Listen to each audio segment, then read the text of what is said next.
Hello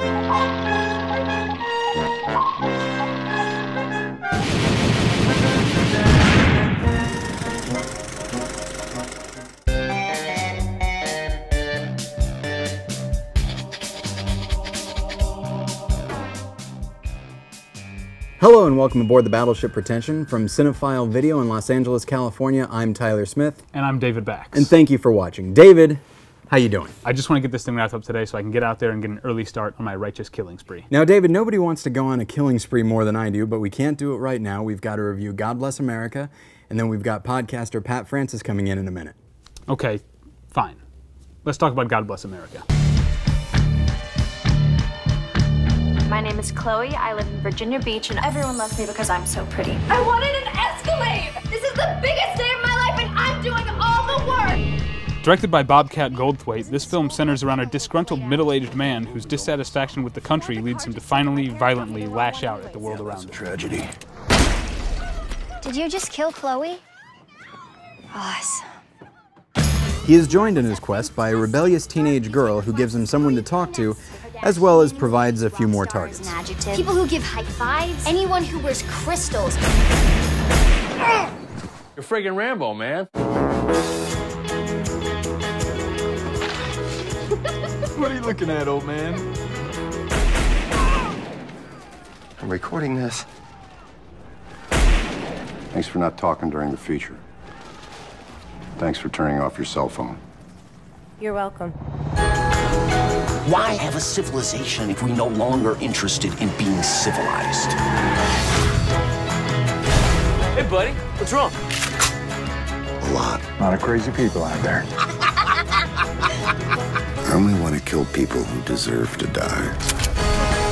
I know it's not normal to want to kill, but I am no longer normal. You really gotta take both those spots? Yeah.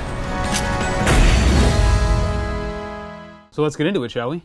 Indeed. I wanted to like this. Bobcat's last film was World's Greatest Dad with Robin Williams, and I loved that. Yeah, me too. And so I went into this really having high hopes. Watching it objectively, it's clearly the work of a skilled director. There are sequences, most of them the non-violent ones, that are very well done. But I did not like this movie. The first thing I thought when I saw the film was like, oh, you know, I liked this movie the first time when it was called Every Satire Ever Made. It's so obvious, like its targets. It has been done a million times before. I took the liberty of writing them down, so let's see. You got Westboro Baptist, which was done by no less than Kevin Smith with Red State. You have conservative pundits, which has been done on like 30 Rock, The West Wing, and V for Vendetta, I think quite well in that film. You have reality stars in American Idol. American Dreams? Which is like American Dreams, which is actually not as bad a movie as people think. Really? I did not know you were the person who saw that. It's just like, the thing about satire is you take a core truth and then you blow it up to ridiculous proportions. This takes certain truths, certain things that I don't think are true, and then blows, like, you know when you're getting bad news broken to you by your doctor and then he takes a call about a car he's trying to buy, you know, the way no doctor ever has ever. I think that the more closely, intimately observed like humor, the discussions, the dialogue, there's lots of funny stuff. When it comes to the big satirical humor points, it's not very original or insightful. I'm not even a huge fan of the performances. I think Joel Murray is a good actor, and I think he does well in the film, but frankly, Bobcat is not helping him out with the lines. I mean, do you remember when eating rats and maggots on Survivor was shocking? It all seems so quaint now. I'm sure the girls from Two Girls, One Cup are going to have their own dating show on VH1 any day now. I mean, why have a civilization anymore if we no longer are interested in being civilized? And I will say, that, and something I think you can appreciate, as far as like seeming fake, there's nothing well, there's probably a few things that I hate more in this world than people who talk during movies. If anything that you and I can agree on liking this movie, it's that people who talk and text during the movies should be slaughtered mercilessly. No question about it. Kill them all. Let God sort them out. But even in that scene, I couldn't take pleasure in it because you get these like these slap-happy teenagers like laughing and throwing popcorn at this Vietnam War documentary, and it's just like I don't believe they would go to that out of pleasure. It was probably for extra credit. They probably got extra. You credit know what? That's the first thing I thought. And Right. if they could have at least said like, "Hey man, we're doing it for extra credit." I would have been so much more okay with that. But as it is, it's just like, well, now I don't believe this situation either. I can't even take pleasure in killing movie talkers. I did. So that's God Bless America. We don't recommend it. Don't recommend it. What we do recommend is sticking around because we're about to talk to podcaster Pat Francis. Nice. We've just reviewed Bobcat Goldthwait's God Bless America. Here to talk about some other cinematic vigilante killers is a podcaster who is a regular contributor to the Never Not Funny podcast and also has his own podcast, Rock Solid. Pat Francis, thanks for being here. Thank you for having me. Vigilantes. Yes. Now, we were just off mic, off camera, right, talking about Dirty Harry. Right. And we were informed that he is a cop, not a vigilante. Not a vigilante. Right. But he's a renegade cop.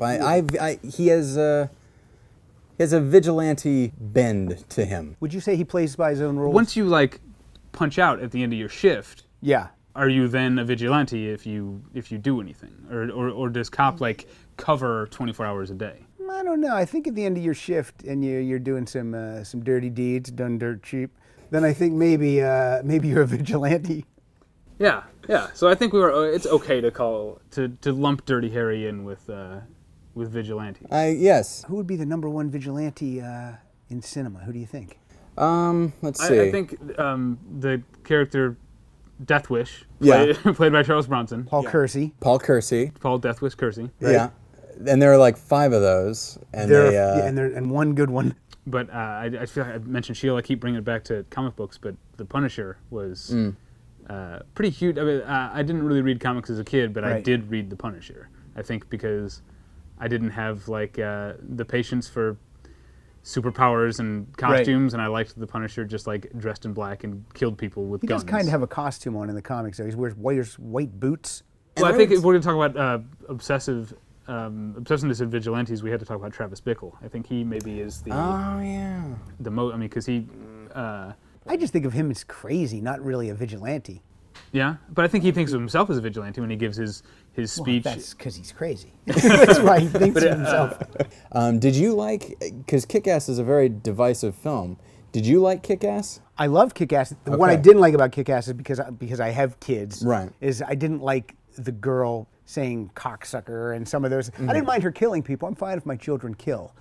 But I don't want my kids to grow up with a dirty mouth. Right, clean it up. Yeah. So that was weird to see that type of language. And I understand if that was what was in the graphic novel, then bravo for bringing it to the screen. But that was more off-putting than her kicking some ass. I actually like it quite a bit, and it is kind of a weird thing where it's like, well, I know that violence isn't real, but she's really saying those words. I know, it's inappropriate. It is weird for the occasion. Well, it seems like we've been talking about these vigilante movies, and we talk about 2 strains. We're talking about the the person who's been pushed too far, and we talk about the superheroes. And it seems like superhero movies are that's the new norm for vigilantism, and it's almost like making it more okay, I guess. It's the characters, except for in movies like Super, where it's explained or focused on the characters. It's like okay for them to be vigilantes. They're less unstable. Every time, like I remember in like Batman the Animated Series or something, like whenever like some enterprising public defender or something's like, Batman, he's a vigilante. I remember even as a kid, it's just superhero movies and TV shows have made it so okay. Right. The idea of being a vigilante that literally the law doesn't apply to you, which is ultimately what it is. It's made it so okay that even as a kid, I'm just like, who cares? I know. Come on. He's good and he's getting the bad guy. Yeah, just cut him some slack. The superhero vigilantes aren't out to kill the people, where I think, like in Death Wish, that's what he's going to do. He's judge, jury, and executioner.